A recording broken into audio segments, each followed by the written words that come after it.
As you know, the American media went nuts over Donald Trump's bloodbath comment.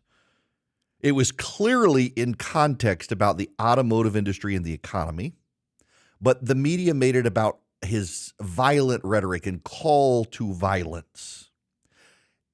What's notable is they jumped the gun. They immediately rushed to, he's yet again calling for violence. When people pointed out they got it out of context, some of them deleted their tweets, but most of them said, well, we know the context, but this is par for the course. And the epitome of this is Jen Psaki, who has a show on MSNBC, is the former White House press secretary. And I want to play her comment for you. Trust me, I could go on and on and on. We all know by now that Trump's allusions to political violence are not merely rhetorical. His supporters take them literally. That's part of the big problem here. And he knows that too. So no, we did not miss the full context. This was not some meandering off-message comment. This is his message. As the Biden campaign put it, this is who Donald Trump is. A loser who gets beat by over 7 million votes and then instead of appealing to a wider mainstream audience, doubles down on his threats of political violence. Except there was no threat of political violence. It was rhetoric that the media itself uses over and over, this bloodbath rhetoric for what happens at the polls, what happens to jobs, when layoffs happen. There was no threats of violence, but the media decided to twist it into threats of violence. And of course, this is all they're going to do for the next 7-8 months through the election, because they've given up trying to sell Biden as somehow helping the economy. People buy groceries every week. They know he's not helping the economy. And so we're going to get this democracy versus dictatorship nonsense. Listen to this, also from MSNBC. That's what's at issue. But what I'm saying is, if we allow Donald Trump to succeed in fuzzing these issues up and making it seem as if nothing important is at stake, then people whom you and I know love their rights, love democracy, love American history, most of it, will not act to save it. They'll just say there's no difference between Trump and Biden. So all I'm saying is, you and I know, are totally agreed that, from now until the election in November, we've all got to say the only issue is democracy versus dictatorship. Don't let them take it away. Democracy versus dictatorship. There's a headline out today. Where is this? Yes, this is the Associated Press. Trump is making the January 6th attack a cornerstone of his bid for the White House. No, this is projection from the left. The Democrats are making January 6th. Trump is responding to the Democrats making January 6th the cornerstone of Biden's reelection campaign. They're even bringing back Christine Blasey Ford. Remember her? Rolling Stone says she's coming out to tell people all about the threats against her when she accused Brett Kavanaugh of sexual assault. This is what they've got. Accusing Trump of violence and daring you to vote for him. So let's talk about right-wing violence. I was at CNN when Gabby Giffords, someone attempted to assassinate her, whenever that was. I remember I was at, there was a conference the beginning of the year called Awakenings. I had been invited to it. It was in Kiowa Island, and the news broke, and I had to go home. I had to be on TV to talk about it. And it was me against the hosts and the Democrats, all of whom were indicting the Republicans. The details were still fresh, and yet it was the Republican violence that led us. The media pounced. The Republicans are always accused of pouncing. It was the media and the Democrats pounced, accusing Republicans of violent rhetoric. The New York Times blamed Sarah Palin for a mail piece that had targeted Gabrielle Giffords' district, claiming she put a target on her district, which is common political rhetoric. Then it turns out the shooter was mentally ill and not politically motivated. To the extent he had political leanings, he was a socialist. They moved on from that story, but it took about a week to move on. Floyd Lee Corkins, in 2013, after the Gabby Giffords shooting, Floyd Lee Corkins went into the Family Research Council with a handgun and a bag of Chick-fil-A sandwiches. Family Research Council, my friend Tony Perkins runs it. My friend Jody Heiss is there now.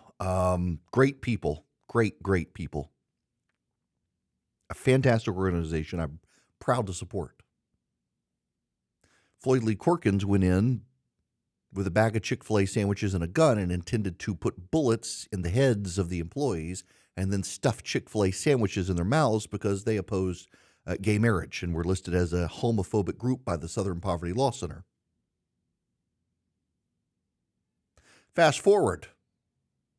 James Hodgkinson showed up at a baseball field outside of Washington, D.C., where Republicans were practicing for a game and attempted the mass assassination of members of Congress, nearly killing Steve Scalise. James Hodgkinson actually was motivated by politics. James Hodgkinson was not a right-winger. James Hodgkinson was a progressive activist who watched MSNBC and read the Southern Poverty Law Center website, and he wanted to shoot and kill Republican members of Congress.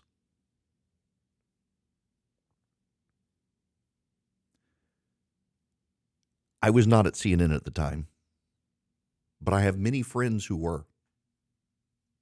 Every single conservative on that network at that time says the moment it became apparent James Hodgkinson had political motivations, the network moved on from the story.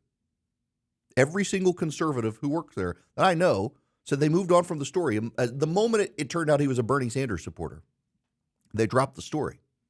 I was there for the Gabby Gifford shooting, and we went on 4 or 5 days talking about the story until it turned out the guy had no political motivation. Only then did we drop it. But those 4 or 5 days were pure speculation, and it was me versus everybody else defending Republicans, that their rhetoric was not enough to incite someone to violence, that this was clearly a crazy person. No. They used a symbol that looked like a target in Gabby Gifford's district. Had to be politically motivated until it turned out not to be.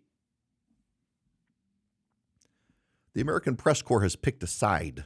Donald Trump is a threat to democracy, they view him as, and so they'll bend their judgments and twist the truth and standards to ignore things Democrats do and play up anything they think can be tied to Donald Trump, including his statement about bloodbath, which was clearly about the economy, but they're going to twist it and say, well, we're not really taking it out of context because the whole context is he's violent and incites people to violence. They still claim January 6th was an insurrection. This still boggles my mind. It was a bad day. It is a condemnable day. I was the one who said the police should have opened fire to keep the people out of the Capitol, to protect Congress. I still get hate mail from people on the right about that, but it was not an insurrection. It's the statistically most well-armed group of American citizens ever to exist, and they all showed up without their guns.